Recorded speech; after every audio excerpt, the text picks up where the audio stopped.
नमस्कार विद्यार्थियों, KD classes की भारतीय राज्य व्यवस्था की श्रृंखला में आप सभी का स्वागत है। मैं हूं कपिल दुबे और पिछली क्लास में हम संविधान की अनुसूचियों के बारे में चर्चा कर रहे थे। मैंने आपको संविधान की पहली अनुसूची से लेकर 7वीं अनुसूची के बारे में बताया था। तो जल्दी से इन अनुसूचियों का हम रिवीजन कर लेते हैं। तो पहली अनुसूची के अंतर्गत राज्यों के नाम, केंद्र शासित प्रदेशों के नाम, उनकी राजधानियाँ और उनकी सीमाओं के बारे में बताया गया है। साथ ही साथ दिल्ली को राष्ट्रीय राजधानी क्षेत्र का दर्जा जो था वो 69वें संविधान संशोधन अधिनियम 1991 के द्वारा प्रदान किया गया है। दूसरी अनुसूची में वेतन, भत्ते और पेंशन से संबंधित प्रावधानों को शामिल किया गया है। अनुसूची 3 जो है वो शपथ से संबंधित है। अनुसूची 4 जो है राज्यसभा की सीटों के आवंटन से संबंधित प्रावधानों को इसमें शामिल किया गया है।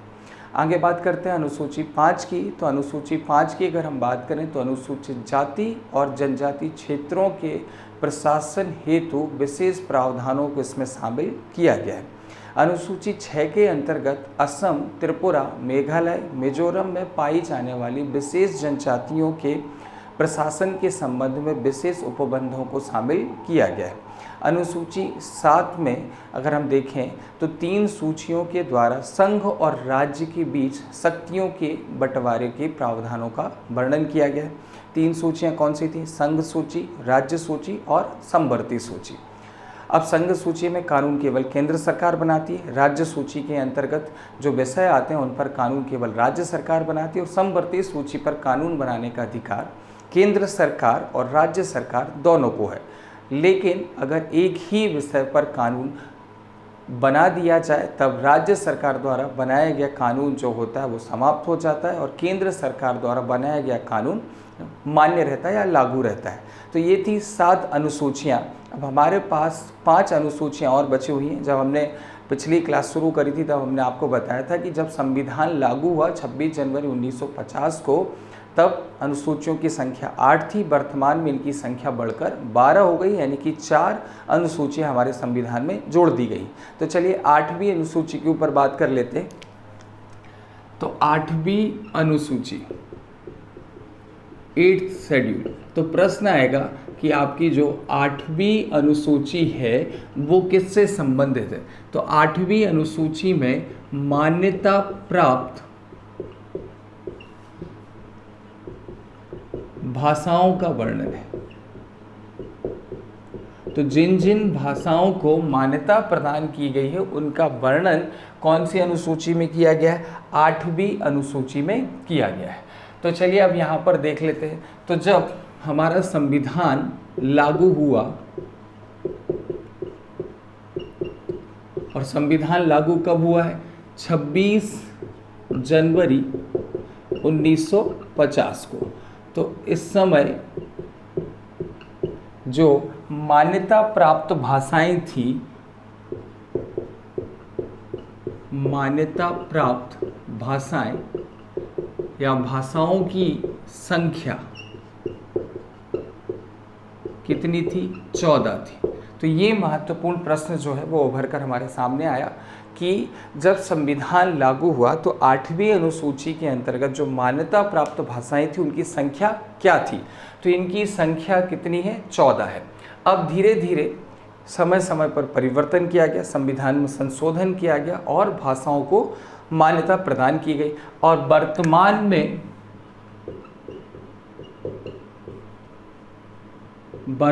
में इनकी संख्या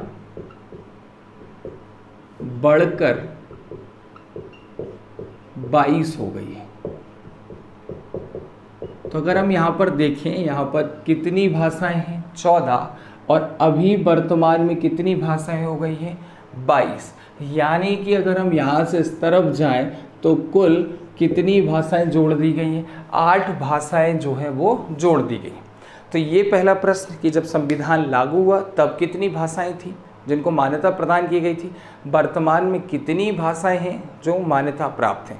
तो संविधान लागू होने के समय मान्यता प्राप्त भाषाओं की संख्या 14 थी जो बढ़कर 22 हो गई है, यानी कि 8 नई भाषाओं को कौन सी अनुसूची में जोड़ दिया गया है? 8वीं अनुसूची में जोड़ दिया गया है। तो याद रखना भी आसान होगा कि 8वीं अनुसूची में 8 नई भाषाओं को जोड़ा गया है। वर्तमान में कितनी है? 22। पहले कितनी थी? 14। अब ये प्रश्न जो है सामान्य प्रश्न हो गया है, सभी विद्यार्थी ये बात जानते हैं, इसलिए आजकल वो यहाँ से कोई सिंपल प्रश्न नहीं पूछता है, वो कठिन प्रश्न पूछता है। सबसे पहले तो ये पूछ लेता है आजकल कि जब संविधान लागू किया गया था तो उस समय मान्यता प्राप्त भाषाएं कौन सी थी और कौन सी नहीं थी। तो आपको ये 14 भाषाएं याद करनी पड़ेगी। बहुत ही कम विद्यार्थी जो होते हैं वो इन्हें याद करने का साहस जुटा पाते हैं, और बहुत ही कम संस्थान जो होते हैं वो विद्यार्थियों को ये भाषाएं याद कराते हैं। वो साफ तौर पर बोल देते हैं कि ये 14 भाषाएं और ये आपको क्या करनी है? याद करनी है, और ये पेपर में प्रश्न आ सकता है। तो वो मेहनत आपके ऊपर छोड़ देते हैं। यहाँ पर मैं प्रयास करूँगा कि ये 14 भाषाएं आपको बहुत ही आसान तरीके से याद करवा पाऊँ। तो मैंने यहाँ पर एक तरीका बनाया है, आपको कुछ नहीं करना है, आपको सिंपल याद रखना है ABO। पहला ग्रुप क्या है? ABO। दूसरा है HSU। क्या है? HSU। और तीसरा है KTM का होल स्क्वायर। ठीक है, तो 3 दूनी 6 दूनी 12 और उसके बाद आ जाएगा PG। तो टोटल कितनी भाषाएं हो गई? 14।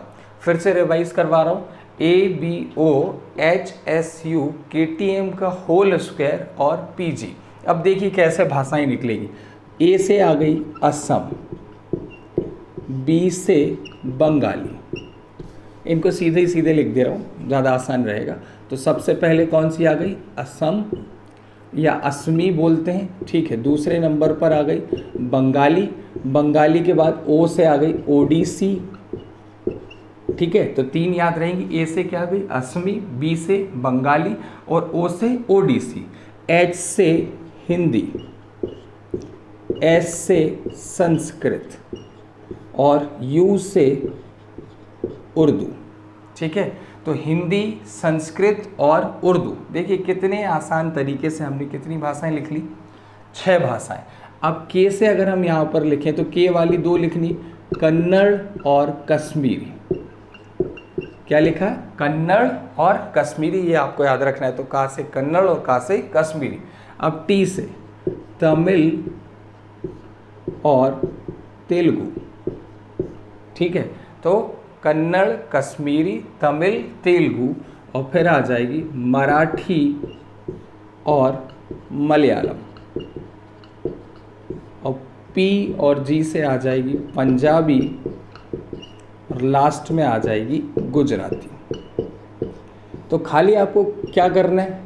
ये कोड याद रखना है। अगर आप ये कोड याद रख लेंगे, सिंपल सा है, ABO HSU KTM का होल स्क्वायर और PG। तो A से असमी, B से बंगाली, O से ओडिसी, H से हिंदी, S से संस्कृत, U से उर्दू, K से कश्मीरी और K से कन्नड़, फिर T से तमिल और T से तेलुगु, फिर M से मराठी और मलयालम, P से पंजाबी और G से गुजराती।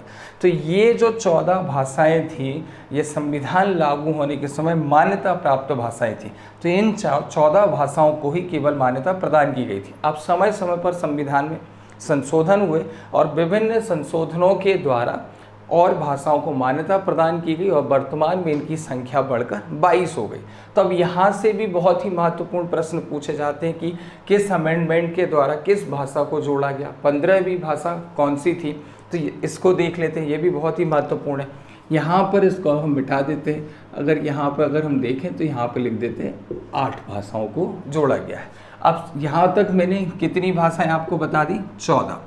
अब 21वें संविधान संशोधन अधिनियम 1900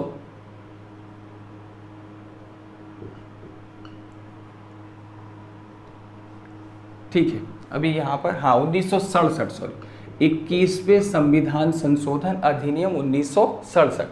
तो 21वां संविधान संशोधन अधिनियम 1967 के द्वारा जो 15वीं भाषा थी हमारी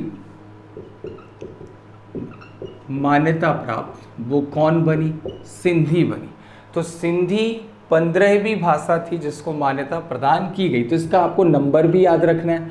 प्रश्न आ जाता है कि 15वीं मान्यता प्राप्त भाषा कौन सी थी, तो सिंधी। कौन से संविधान संशोधन के द्वारा से जोड़ा गया, तो 21वें संविधान संशोधन अधिनियम के द्वारा जोड़ा गया। कब जोड़ा गया, तो 1967 में जोड़ा गया। तो जल्दी से देख लीजिए, 21वें संविधान संशोधन अधिनियम 1967 के द्वारा सिंधी भाषा को मान्यता प्रदान की गई और ये 15वीं मान्यता प्राप्त भाषा बनी। अब इसके बाद 71वां संविधान संशोधन अधिनियम 1992, कौन सा लिखा है, 71वां 71 कॉन्स्टिट्यूशनल अमेंडमेंट एक्ट 1992, और इसके द्वारा 3 भाषाओं को मान्यता प्रदान की गई।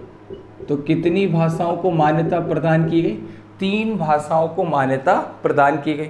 अब ये 3 भाषाएं कौन सी हैं, तो यहाँ पर फिर से मैं एक छोटा सा कोड बना देता हूँ ताकि आपको याद रखने में आसानी हो। तो यहाँ पर मैंने कोड बनाया नमक, ठीक है, क्या बनाया, नमक। तो 71वें संविधान संशोधन अधिनियम 1992 के द्वारा 3 भाषाओं को मान्यता प्रदान की गई। कोड बनाया नमक, एन से आ जाएगा नेपाली, एम से आ जाएगा, मा से आ जाएगा मणिपुरी, और का से आ जाएगा कोंकणी। ठीक है, तो नेपाली, मणिपुरी और कोंकणी, इन 3 भाषाओं को मान्यता प्रदान की गई। कौन से संविधान संशोधन द्वारा, 71वें संविधान संशोधन अधिनियम 1992 के द्वारा। तो यहाँ पर अगर हम 21 को जोड़ लें और यहाँ पर 71 को जोड़ लें तो टोटल कितना बनता है, 92। तो आपको याद आ जाएगा कि जो 71वां संविधान संशोधन अधिनियम था वो कब लागू किया गया, 1992 में। अब यहाँ से आपको 92 ही निकाल लें। 92nd कॉन्स्टिट्यूशनल अमेंडमेंट एक्ट 2003 के द्वारा 4 भाषाओं को मान्यता प्रदान की गई। तो कितनी और भाषाओं को मान्यता प्रदान की गई, 4 भाषाओं को मान्यता प्रदान की गई। कौन सा संविधान संशोधन है, 92वां संविधान संशोधन अधिनियम 2003 के द्वारा 4 भाषाओं को मान्यता प्रदान की गई। यहाँ पर भी मैं कोड बना दे रहा हूँ, आपको DBMS याद रखना है। ठीक है, क्या याद रखना है, DBMS, या बॉर्डमॉस से भी आप याद रख सकते हैं। बॉर्डमॉस थ्योरम हम पढ़ते हैं तो इस तरीके से भी आप याद रख सकते हैं। जो तरीका आपको अच्छा लगता है आप उस तरीके से याद रख सकते हैं। MSDB से याद रख सकते हैं। अब D से आ गया डोंगरी, B से आ गया बोडो, M से आ गया मैथिली, और S से आ गया संथाली। ठीक है, तो यहाँ पर भाषाओं की संख्या कितनी हो गई, 15। यहाँ पर भाषाओं की संख्या कितनी हो गई, 18। और यहाँ पर अगर हम भाषाओं की संख्या देखें तो कितनी भाषाएं जोड़ दी गई, 4। तो टोटल भाषाएं कितनी हो गई, 22। तो ये थी हमारी 14 भाषाएं।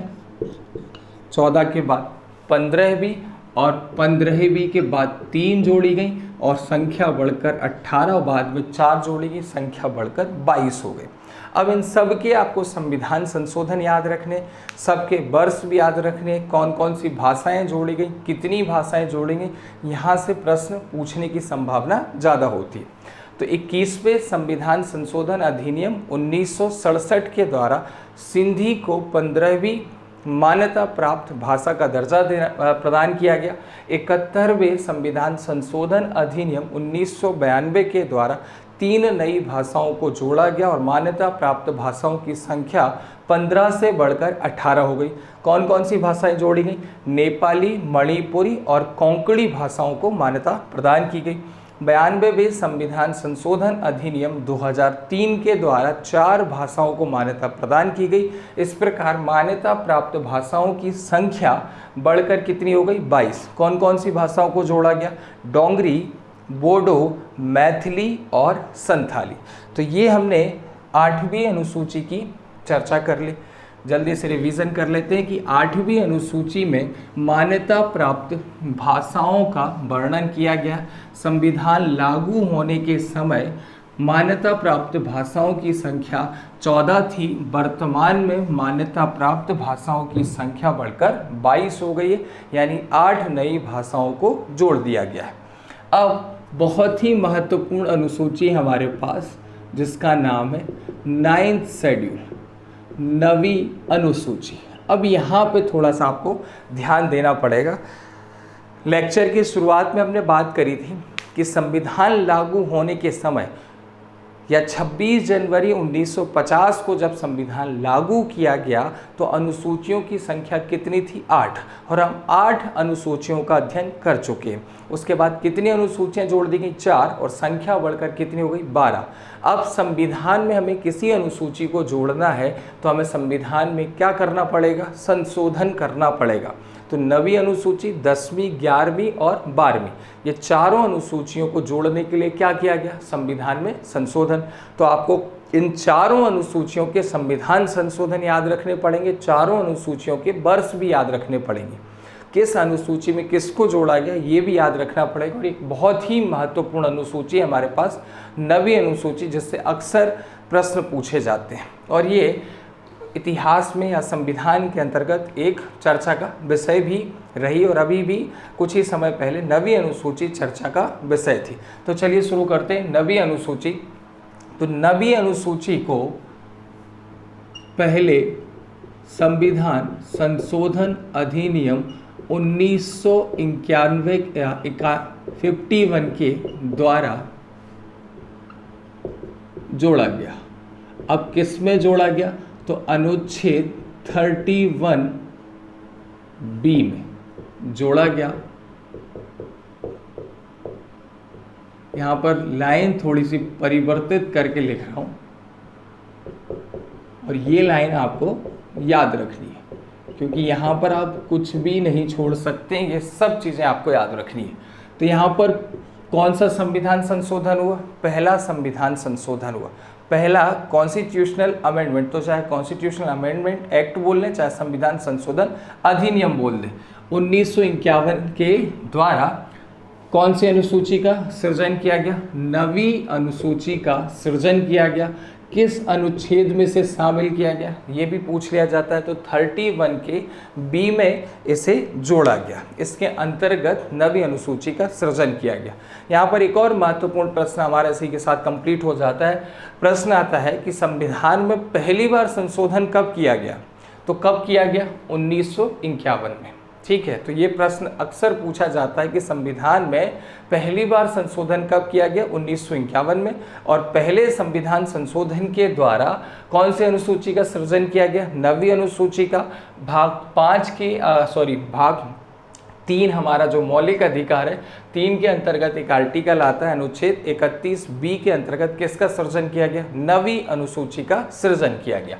अब नवी अनुसूची में है क्या, इसको जान लेते हैं। तो यहाँ पर आ जाएगा भूमि सुधार संबंधी प्रावधान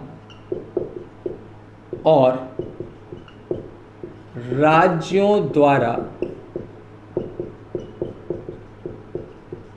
संपत्ति का अधिग्रहण। ठीक है, तो नवी अनुसूची किससे संबंधित है? भूमि सुधार संबंधी प्रावधान इसमें डाले गए और राज्यों द्वारा संपत्ति का अधिग्रहण, इससे संबंधित जितने भी कानून उन्हें किसमें डाला गया था? नवी अनुसूची में डाला गया था। अब यहाँ पर अगर हम देखें तो इसमें केंद्र और राज्य द्वारा कानूनों की सूची का वर्णन था।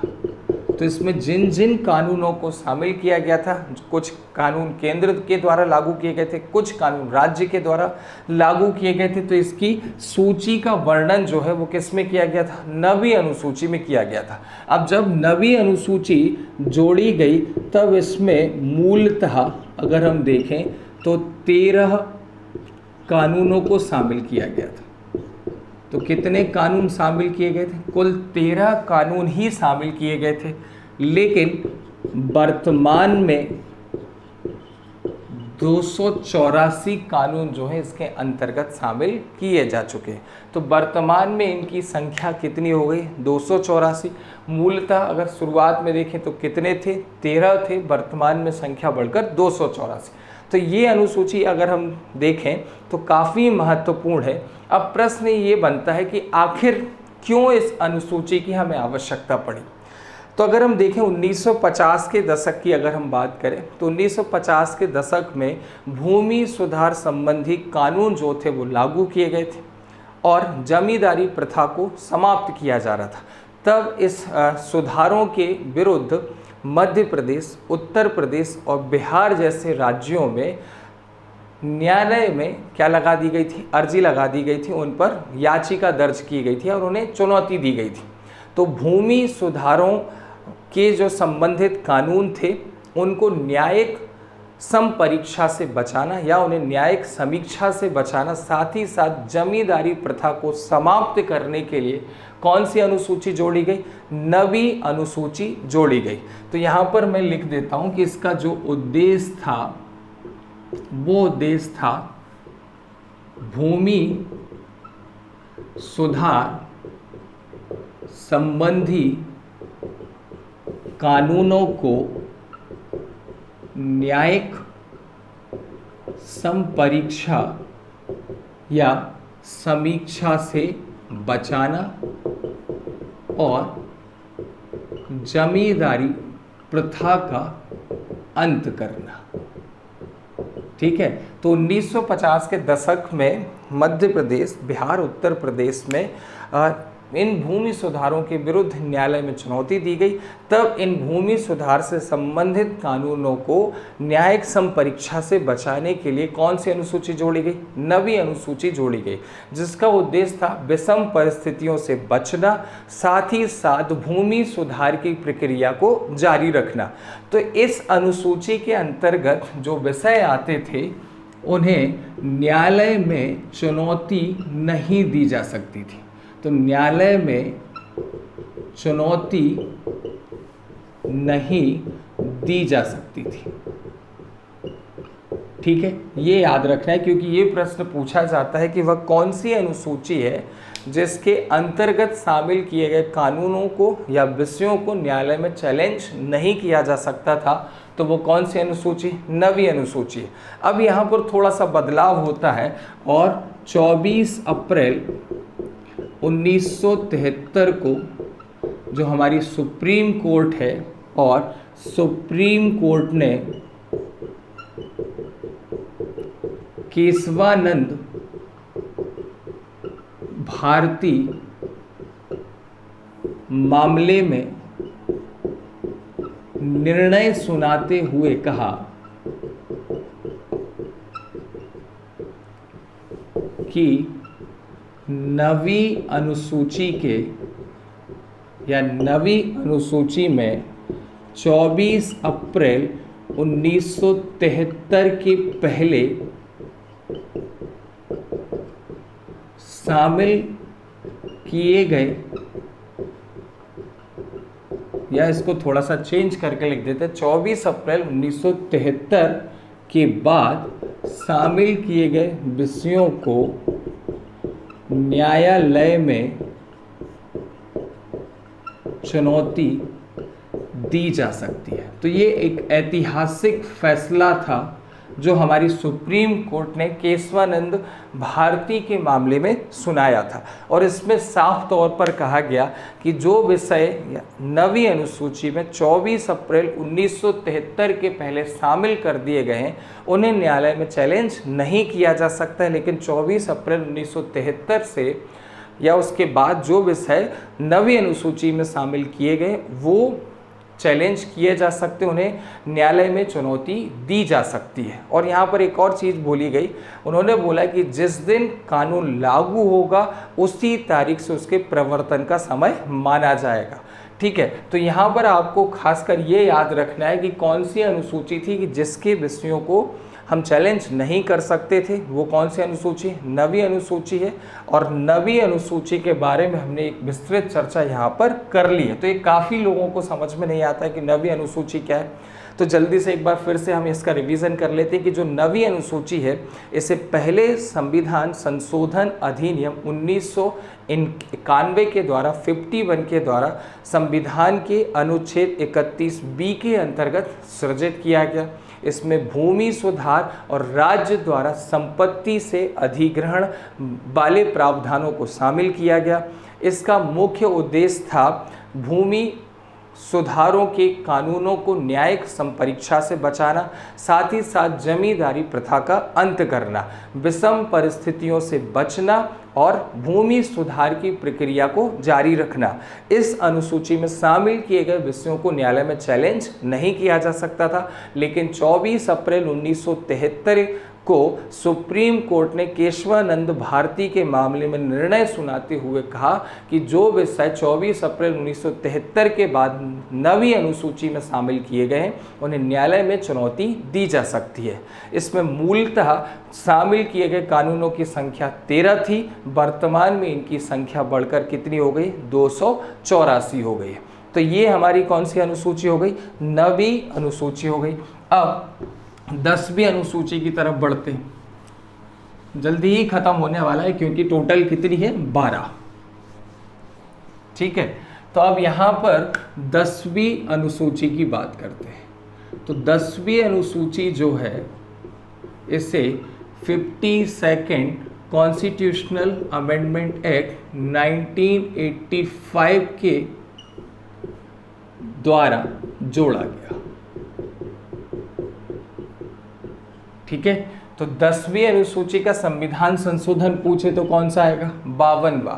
तो कोई भी आपके पास ब्राह्मण हो, आप ब्राह्मण को क्या बोलते हैं, हम ब्राह्मण ना बोल के बामन बोल देते हैं। तो जब भी कोई बामन आपके पास आए तो आपको याद रख लेना, उसको देख के याद कर लेना है कि जो 52वां संविधान संशोधन था उसके द्वारा कौन सी अनुसूची जोड़ी गई, 10वीं अनुसूची जोड़ी गई है।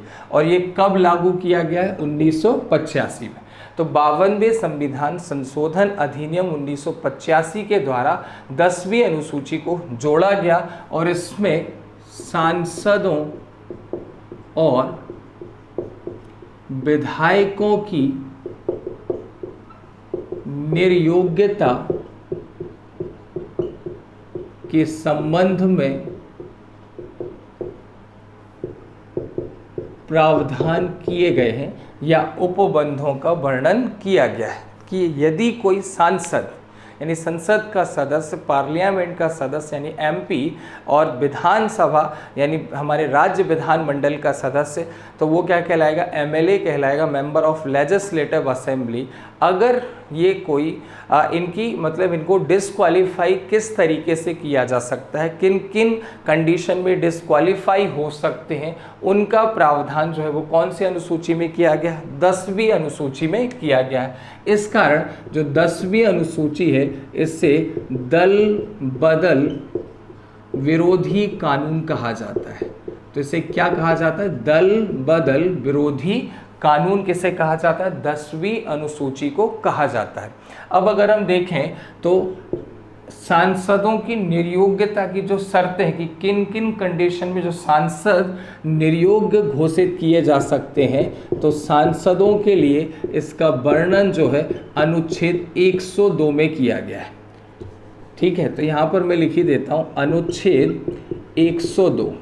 अनुच्छेद 102 की अगर हम बात करें तो 102 में सांसदों की निर्योग्यता की शर्तें बताई गई हैं कि किन किन कंडीशन में जो हमारे एमपीज हैं उन्हें डिस्क्वालीफाई किया जा सकता है।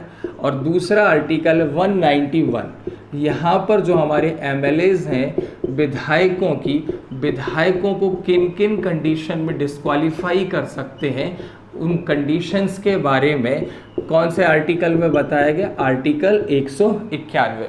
तो ये दो चीज़ें आपको याद रखनी है। जब हम भाग 5 और भाग 6 पढ़ेंगे तब हम इन शर्तों की बारे में विस्तृत चर्चा करेंगे। फिर इन पर निर्णय लेने का अधिकार किसको होता है, आर्टिकल 103, आर्टिकल 192, इनकी भी हम चर्चा करेंगे। तो 10वीं अनुसूची जो है ये सांसदों और विधायकों की निर्योग्यता के संबंध में प्रावधान इसमें किए गए। इसे दल बदल विरोधी कानून भी कहा जाता है। और सांसदों की निर्योग्यता की शर्तें आर्टिकल 102 में दी गई हैं। वहीं विधायकों की निर्योग्यता की शर्तें किस में दी गई, आर्टिकल 191 में दी गई। 52वें संविधान संशोधन अधिनियम 1985 के द्वारा कौन सी अनुसूची जोड़ी गई, 10वीं अनुसूची जोड़ी गई है।